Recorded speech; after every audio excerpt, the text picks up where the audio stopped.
So today's lesson is going to focus on not the left hand, but the right hand and how you can use it effectively. And there's going to be three things we're going to cover in today's lesson, which will make it really easy to follow along. It's going to be rhythm, strumming patterns, and dynamics. I have notes here down below. So rhythm, strumming pattern, and dynamics, those are three things that you generally don't think about if you've been playing guitar for a long time. But if you just start playing guitar, you're probably in the headspace of, what's my left hand doing? Is it doing the right chord? Is it doing this? Is it doing that or the other?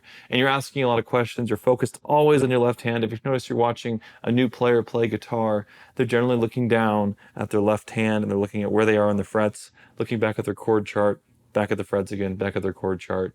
It's really not fun. And honestly, it takes a lot of the fun out of guitar when you sit there and fixate on your left hand all the time. And the left hand's hard because it's doing half of the work, but it's doing a lot of bass work. Now, what the right hand does is it supports the left hand. So in guitar playing, all you're doing at the left hand is giving yourself a starting point so your right hand can jump in and play. If you think about it, your left hand isn't playing guitar. It's your right hand. And even if you say, well, you can hammer on, hammer off like this, technically that's playing the guitar, but that's a technique. The actual playing happens in the right hand, the right side of the guitar. And that's why it's traditionally made as a right-handed instrument. So let's dive into rhythm. So rhythm is something that everyone knows, you're born with it to a certain degree, and everyone kind of has a natural amount of competency in rhythm. And it can be taught. So just like math, if I ask you what 2 + 2 is, you'll know it's 4. Math is basically rhythm without sound. It's looking at the numbers in something and knowing the amount of those numbers. Now, when you're listening to something, you're not using the same part of your brain. So rhythm is something that's in counts. And the analogy I'll use here is, imagine you're driving down the freeway or you're in the car and you look at the speed limit on the road. The rhythm is the tempo of that song. So rhythm follows what's called tempo, and tempo is basically that speed limit sign. If it says 65 miles per hour, that's the tempo or the speed of the road. And then the amount of cars in any given area could be the rhythm if it's all perfectly synchronized. Obviously, that's not the case with driving, but imagine perfect road conditions, there would never be traffic, right? So in a perfect song, there's never what I would call traffic in your rhythm, where it's irregular. And don't you hate being in traffic, sitting there going, man, I wish this would stop being stop and go traffic? The same can be said for a song. If you're playing, there's no rhythm, but there's 4 counts. 1, 2, 3, 4, 1, 2, 3, 4, 1, 2. It sounds like you're on a road and there's just cars stopping and going and stopping and going. And every single strum is like a car passing exactly at 65 miles an hour, right? Now, tempo, if you're not familiar with it, you don't have to worry about it in this lesson, but common tempos, the higher the number, the faster the beats per minute. So if I was playing a BPM, beats per minute, of 60 beats per minute, it'd be much slower than if I was playing 120. Right? There's a lot of difference there, but the song's overall feeling is going to be based on that speed limit or that tempo. So rhythm, the reason rhythm falls into that realm is because rhythm is trying to create regularity across your song. And rhythm also creates comfort. It makes you go, oh yeah, that's familiar, that sounds familiar. So understanding basic rhythms, we're going to go off of downstrumming as the first technique we're going to look at, and how it can be done in 4 counts. So downstrumming is going to be playing downward with your hand, this right hand, and it's going to be using just a bass chord. I'll use the second dot here and just play a triad power chord like this, okay? Now it's important to think about that speed. So whenever we start playing something like this, for me as a player and you as a listener, or you as a player and me as a listener, I want to hear consistency. I want to hear how many times is he playing that or she playing that in a row. And in a row 4 times, we're going to do 4/4, which is 4 counts in a measure. And a measure is how many counts total you've decided to make. And generally speaking, most music that's easy to play is going to be in what's called 4/4, which is 1, 2, 3, 4, 1, 2, 3, 4. That'd be 8 counts, but 2 4 counts, if that makes sense. So it is like adding math, but you're not thinking about it as numbers. So when you're listening to a 4/4 down strum strumming pattern, it's really pleasant, but it's also really easy to follow along. So I'm going to play 4/4. I'm going to play a riff here, going from here to here. And I'm going to go back down. And then I'll explain how I'm playing it with my finger, which makes it a little bit easier to get consistency. So let's play 4 in a row. 1, 2, 3, 4. 1, 2, 3, 4. 2, 3, 4. 1, 2, 3, 4.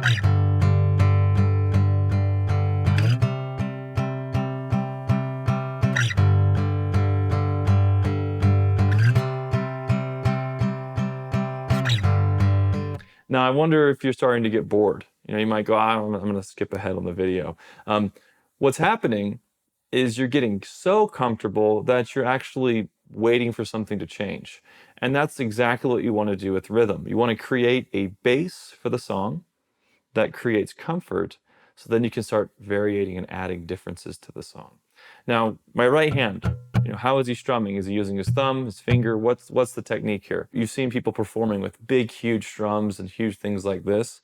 Just be aware that they're performing. They're doing it to make it more exciting. When they're in their basement and they're playing guitar, they're not doing this, every time they play. And if they are, they're doing too much work because the guitar is built to be efficient. So when you're playing guitar, you want your arm to not be way out here in your arm. You want to keep it in tight, pulled to your body, and you want your hand and wrist to be almost straight, and you want this to be playing almost like you're holding a key. And I'm holding it like this because it's like holding a key. It's very comfortable to put my thumb over my finger and then support my finger playing across the strings. So here's what that looks like if I take my thumb, put it against my pointer finger, like I'm holding a pick or holding a key, and then I take my wrist and just turn it. And this is the secret. This is kind of the secret trick I figured out is, if you ever got like crumbs on your pants and you brush it off with your hand like this, you're brushing off a table and you kind of have that sweeping motion backwards. That sweeping motion is mostly your wrist with a tiny bit of twist in your arm. Now take that sweeping motion, make that finger hold like this, and just twist and brush a little bit. So I'm going to do that right here on the strings. You see I'm kind of brushing. My 3 fingers are off of the guitar body, and I'm just playing like this. And you can use your thumb like this, but I'm doing it this way because this gives me the most freedom to play. And the guitar at its core is something you can pick up and start playing without any other tools needed because your hands are enough. If you need a pick to play guitar, reassess how important the pick is and try using your fingers first, because it's likely the pick's just making it less fatiguing over time. And if you can use your fingers and your fingernail like this and play and just twist a little bit and push through the strings, you're going to find that you can play any guitar without a pick. A pick just changes a little bit of the sound, which we'll get into in the end, which is dynamics. Now that we have this best practice of how to play, which is like this, we're playing in 4/4, so I'm going to do it real quick. I'm going to do a 4/4 count here. 1, 2, 3, 4. 1, 2, 3, 4. 1, 2, 3, 4.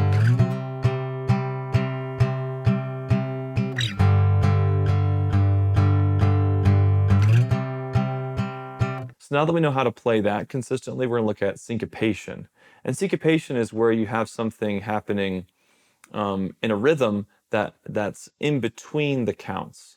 So if I'm playing 1, 2, 3, 4, syncopation's like the spaces in between those spaces. So if I say 1 and 2 and 3 and 4 and 1 and is a little bit faster than and. So I say 1 and 2 and 3 and 4 and, I'm actually saying 8 without saying 8. If I said 1, 2, 3, 4, 5, 6, 7, 8, it's a lot harder to say that out loud, or even in your head, you're having to count. So syncopation is where you have something happening on the offbeat. So the offbeat is whenever you have the air gap between. So if I'm playing down 1 and I play again, before I play again, there's an and happening in between. So 1 and 2 and 3 and 4 and 1 and 2 and 3 and 4 and. It's that air gap between notes. And I'll play it again here. Can you hear it if you say it out loud or in your head? So try to think of this. 1 and 2 and 3 and 4 and 1 and 2 and 3 and 4 and 1 and 2 and 3 and 4 and. And the and represents an opportunity to play up. So right now I'm playing just down. 1, 2, 3, 4. If I were to play the ands going down, if you're familiar with like a punk rock band like the Ramones, they're going to play the ands down all the time too. So here's what that looks like. 1 and 2 and 3 and 4 and 1, 2, 3, 4, 1, 2, 3, 4, 1, 2, 3, 4, 1, 2, 3, 4.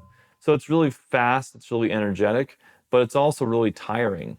That's technically syncopation, but it's a lot of work. So what I do, and this is what adds a lot of, I think, like texture to the sound, is adding this dynamic level of playing, where you have syncopation happening, 1 and 2 and 3 and 4 and that's staying in a 4 count, so you can go like this. 2,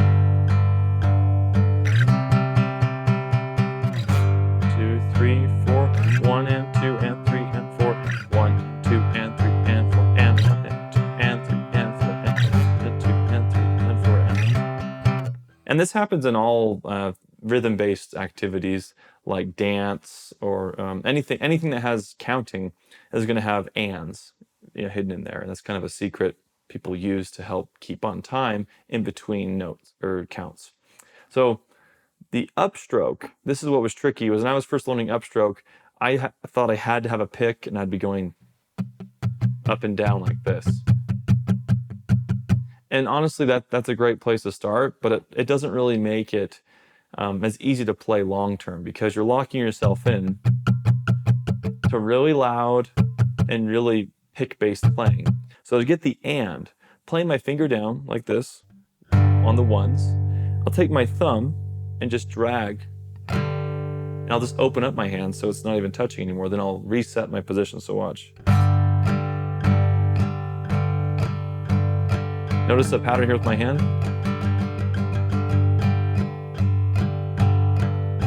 I'll do it this way so you can see it better.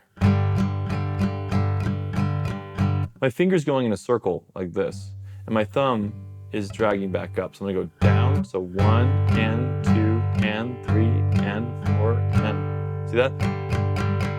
So watch my wrist movement. I'm gonna do even more this direction, so check this out, ready?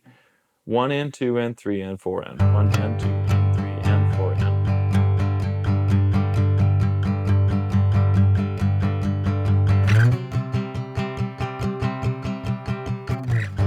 That's really fast. I'll do it really slow so you can see that pattern. And this is going to fall into strumming patterns. So this is how we start doing strumming patterns, is by controlling the ands. So ready? 1 and 2 and 3 and 4 and 1 and 2 and 3 and 4 and 1 and 2 and 3 and 1 and 2 and 3 and 4. I call it rolling my finger. And when I have my finger rolling like this, it becomes so much easier to play at speed. So here's what it can look like at speed without doing that much effort. So I'm going to play it again, and you're going to see the rolling. I'm holding it like this so you can see it in the second angle here. So here we go. Ready? 1 and 2 and 3 and 4 and 1 and 2 and 3 and 4 and.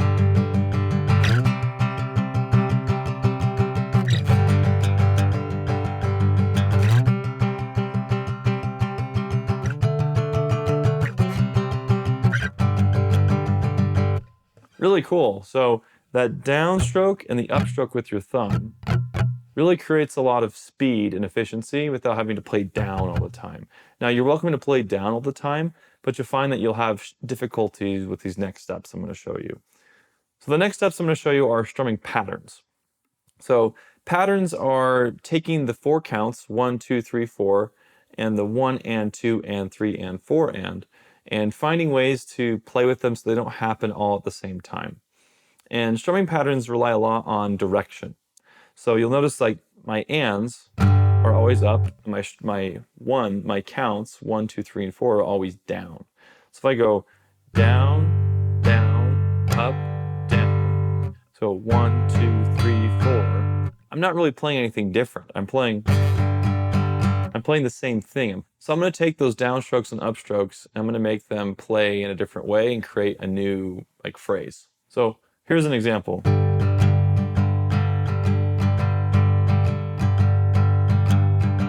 I'm going down, down, up, down, down, down, up, down, down, down, up, down, down, down, up, down. And you can hear that starts making its own melody almost with the down and the up strumming. But if you're counting out loud, it can get really hard to keep track of like where you are on the counts. So think of them as downs and ups. Whatever you want to do, you have to make sure that it sounds and fits inside the 4 counts. So we're creating what I would call traffic, but it's repeating traffic. So it's kind of fun because it becomes this kind of in and out type of situation where you're hearing the same thing over and over, recognizing a pattern, and we like patterns. That's why we like music. So I'm going to try doing that pattern, down, down, up, down, down, down, up, down. And I'm going to play it on those frets. You're going to hear a pattern happen with the downs and the ups, and it'll be following the 1 and 2 and 3 and 4 and, but don't think of all that. Just listen to how it sounds. Ready?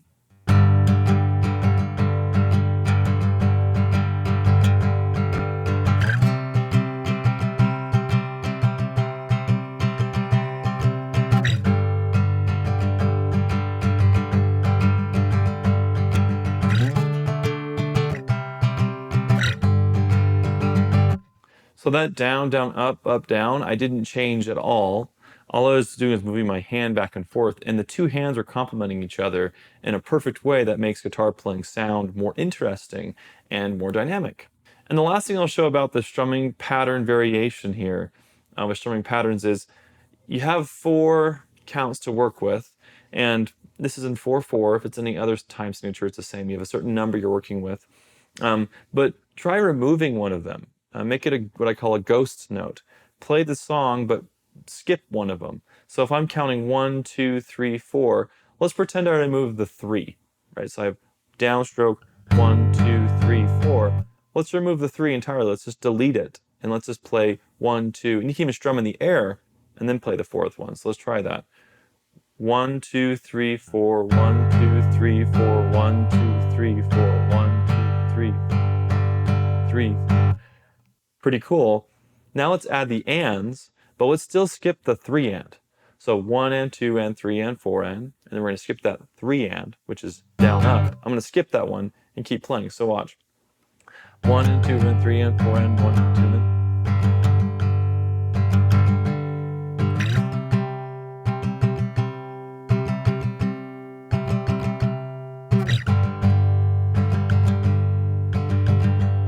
So whenever that note's missing, it kind of hits harder because it's like, wait a minute, that's a beat that I'm hearing, but I'm not hearing it.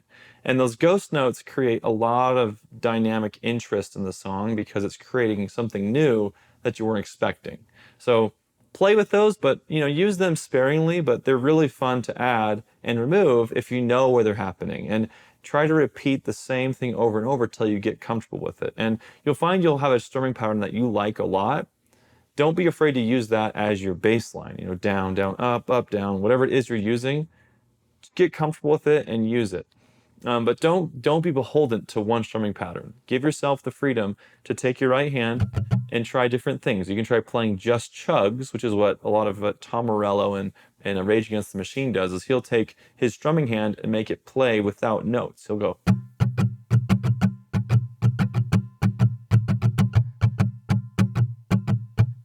So there's a lot of ways to use the right hand. That is one of many, but strumming is the baseline for playing guitar, and you have to know what your hand's doing and what direction it's going, and think of 1, 2, 3, 4 is down, and think of and is up. The last area I want to cover is dynamics, which uses the rhythm and the strumming patterns to create more soundscapey textures. And I say that basically meaning we're going to make it sound more like music and less like it's a robot playing guitar. And if I play like this, if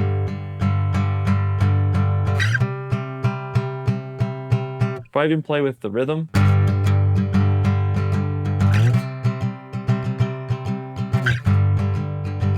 there's something missing. And it's kind of what people call the soul of music, or like the personality, or the emotion. What we're looking for is the dynamics, and that's the volume that's up and down on the sound and how loud you're playing. And the way you control volume on guitar is by how hard you're strumming with the right hand. And you may be asking, how do you strum louder or quieter? Well, you just basically strum harder or softer. So if you push on the string soft, it's going to be very quiet. If you push hard and you grab more of the string, the more you push into the strings, the louder the guitar is going to get. So if you play on the very top, just grazing like you're just barely touching the strings, it's not going to be very loud. But if you really dig in, where it's like you're clunking through the strings, you're going to hear a lot of volume. And there's a point where the guitar starts to sound bad, and it's about that point where you're pushing too hard. So when I'm trying to make a strumming pattern or a rhythm work, it's really important to make sure that the dynamics work as well. So here's an example. Let's say I want to make the dynamics of a 4-count bar. 1, 2, 3, 4. 1, 2, 3, 4. Okay. What I'm going to do is I'm going to make the third note the loudest note. And I'm just using this as an example because we're going to count 2 regular ones, have a loud one, and then go back to regular. And that'll make it sound different without doing anything that different. Here we go. 1, 2, 3, 4. 1, 2, 3, 4. 1, 2, 3, 4.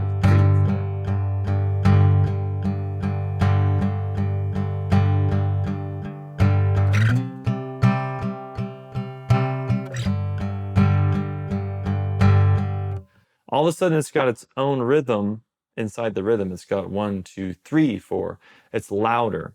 And that loudness creates a lot of interest. All of a sudden, you're like, wait a minute, I'm not stuck into. All of a sudden, I have. There's something new happening. So now that we know how all those things work, which is rhythm, strumming pattern, and dynamics, we can bring it all together and play a really fun riff without having to wonder how did he play it. And it's going to sound complex, but it really is based on those 3 things, and I'll keep adding them as we go. So I'll start with a very simple one. I'll add the 1, 2, 3, 4 to 1N, 2N, 3N, 4N, and then start working with strumming pattern, find something new and interesting, and then add some dynamics to make it feel like it has more life to it. So let's try that out. So 1, 2, 3, 4, 1, 2, 3, 4.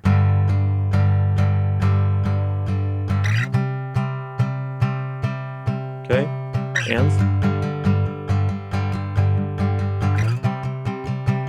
Strumming pattern.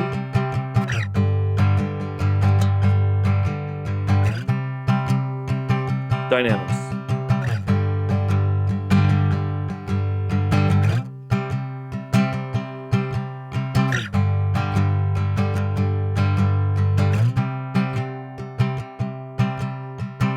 And now I'll even add, just as an extra here, I'll play with the pinky and the middle finger to show how the strumming pattern can support note changes.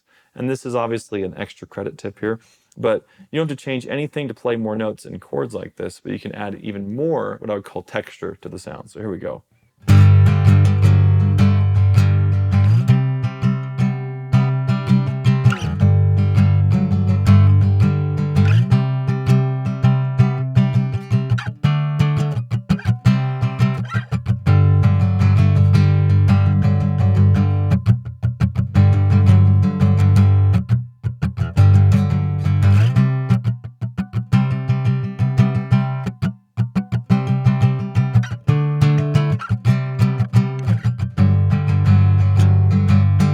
All right, so that's pretty much the whole lesson. Have fun with it and try it out on your own. Don't be afraid to test out new sounds, and ultimately, it should be a fun thing to do. So thanks for following along. I'll see you on the next one.